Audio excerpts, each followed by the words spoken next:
Selamat pagi anak-anak. Ini merupakan materi IPA kita yang ketiga mengenai gaya dan hukum Newton. Saya harapkan ketika selesai mempelajari materi ini, kamu dapat mendefinisikan apa itu gaya, kemudian menggambarkan gaya, menghitung besar resultan gaya, dan mengaplikasikan hukum Newton dalam kehidupan sehari-hari. Pertama kita lihat dulu, gaya adalah tarikan atau dorongan pada benda. Contoh, ya, saya menarik meja ini. Ini sudah gaya. Atau saya dorong ini. Ini juga merupakan sebuah gaya. Macam-macam gaya atau jenis gaya ada dua. Ada gaya sentuh dan gaya tak sentuh. Apa arti gaya sentuh? Kalau dikatakan gaya sentuh berarti harus ada dua buah gaya. Dan itu mereka harus saling bersinggungan. Itulah gaya sentuh. Contohnya gaya gesek, gaya otot, gaya pegas, dan lain-lain. Ada gaya tak sentuh, contohnya gaya magnet, gaya gravitasi, gaya listrik, dan lain-lain. Kalau gaya tak sentuh itu bagaimana, Bu? Gaya tak sentuh itu artinya bisa dia ada dua buah gaya, tapi tanpa harus berkenaan permukaannya, dia tetap bisa melakukan tarikan atau dorongan. Makanya contohnya gaya magnet. Ada dua buah magnet kamu letakkan. Nah, bisa saja magnet ini saling tarik-menarik atau saling tolak-menolak tanpa harus kita dekatkan keduanya. Satuan gaya itu adalah Newton. Jadi kalau kamu tuliskan cukup N besar. Atau kalau kamu mau menulis lengkap Newton, maka ini semua harus huruf kecil. Ya. Kemudian simbol gayanya itu adalah F. Itu berasal dari bahasa Inggris, itu force. Ya, diambil huruf depannya F. Gaya merupakan besaran vektor, berarti dia memiliki besar dan juga memiliki arah. Gaya itu digambarkan biasanya dengan anak panah. Ya, ini titik asalnya dan ujung panah menunjukkan arah. Contoh, Yudi mendorong lemari dengan gaya sebesar 50 Newton ke arah utara. Berarti di sini ada besar gaya. Besar F yaitu 50 Newton. Ada arah gaya yaitu ke utara. Katanya di sini 1 cm mewakili 10 Newton. 1 cm 10 Newton. Karena ini 50 Newton, maka ini kita bikin 5 cm. Jadi gambarnya bagaimana? Ini merupakan titik asal. Ya, tadi sudah kita katakan arahnya ke utara. Saya ingat dulu pelajaran saya ketika SD.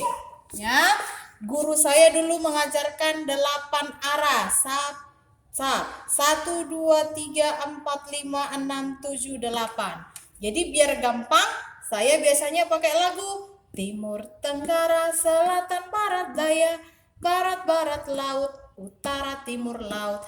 Ujung panah ini menunjukkan arahnya. Karena soal kita tadi ke arah utara, kamu perhatikan dari titik asal. Utara, berarti tegak ke atas. Ya, maka nanti kamu usahakan dia arah ke atas. Tadi 5 cm. Berarti ini nanti kamu ukur 5 cm.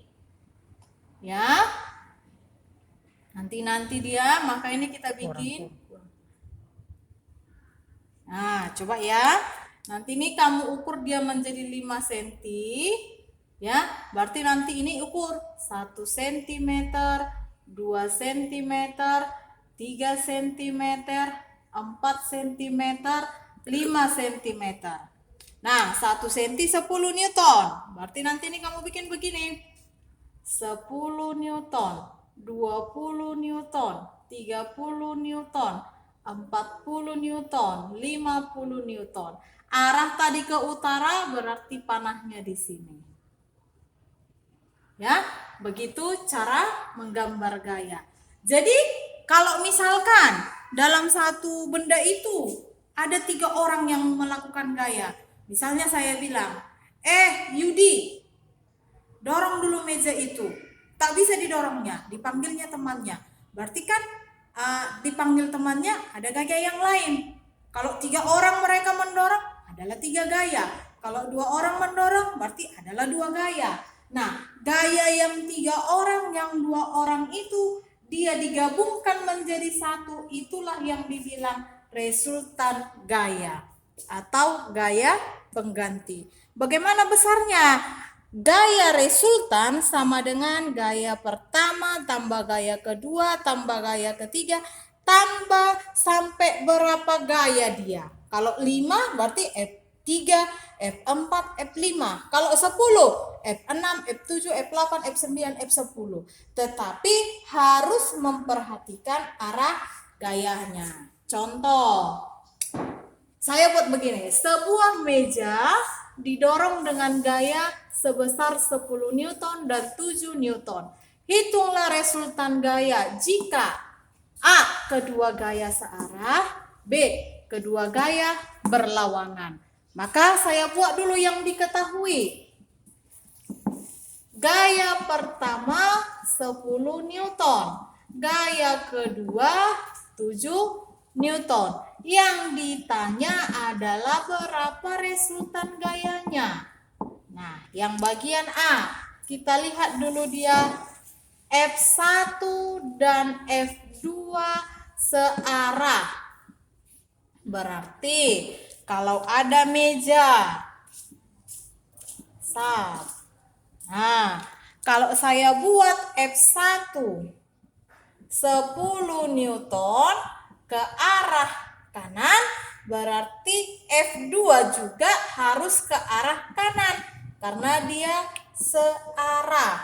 Berarti resultan gayanya karena hanya 2, cukup saya buat F1 tambah F2.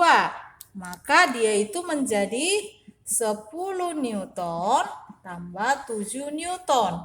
Hasilnya 17 Newton. Nah, sekarang kita lihat. Kalau F1 dan F2 berlawanan, maka gambar saya buat begini. F1 nanti misalkan dia 10 Newton ke kanan, berarti F2-nya ini satu ke kanan, lawan kanan itu pasti kiri, maka ini menjadi 7 Newton. Maka FR-nya tetap rumusannya F1 tambah F2. Hanya bedanya kita masukkan di bawah. Kalau F1 10 Newton ke kanan, saya kasih tanda positif, berarti lawan positif pasti negatif. Maka ini saya bikin jadi begini. 10 Newton tambah F2 tadi 7 Newton, tapi tanda negatif, berarti 7 Newton. 10 Newton positif kali negatif menjadi negatif 7 Newton. Berarti jadi 10 dikurang 7. Operasi matematikanya. 10 kurang 7 berarti dia hasilnya 3 Newton. Itulah mengenai resultan gaya. Nah, gaya ini pertama sekali ditemukan oleh Sir Isaac Newton. Karena menghormati Sir Isaac Newton, maka hukum-hukumnya pun dibuat menggunakan nama Newton. Contohnya, hukum 1 Newton, sigma F sama dengan 0. Apa artinya? Artinya benda itu cenderung mempertahankan kediamannya. Contoh, saya dorong tembok ini. Sekuat tenaga apapun saya dorong dia, temboknya tetap diam. Maka dikatakan sigma F sama dengan 0. Mau beribu orang pun kami mendorong tembok ini, dia itu akan tetap diam. Nah, hukum 2 Newton dibikin sigma F sama dengan M kali A. Apa artinya? Besar gaya itu selalu sebanding dengan massa dan percepatan. Ini nanti akan ada kita kasih waktu khusus mempelajari mengenai hukum 2 Newton ya. Kemudian hukum 3 Newton. Aksi sama dengan reaksi, tetapi ada tanda negatif. Artinya apa? Aksi berlawanan dengan reaksi. Ya, itu artinya. Apa contohnya? Misalkan ada 2 orang di sini. Ya, main dorong-dorongan. Mereka berdua akan berusaha mempertahankan posisinya. Yang A mendorong ke kiri, yang B pun harus mendorong ke kanan. Jadi besar gaya kami sama, ya, tapi arah kami berlawanan. Nah, kira-kira seperti itulah penjelasan materi kita untuk hari ini. Sekian dan terima kasih.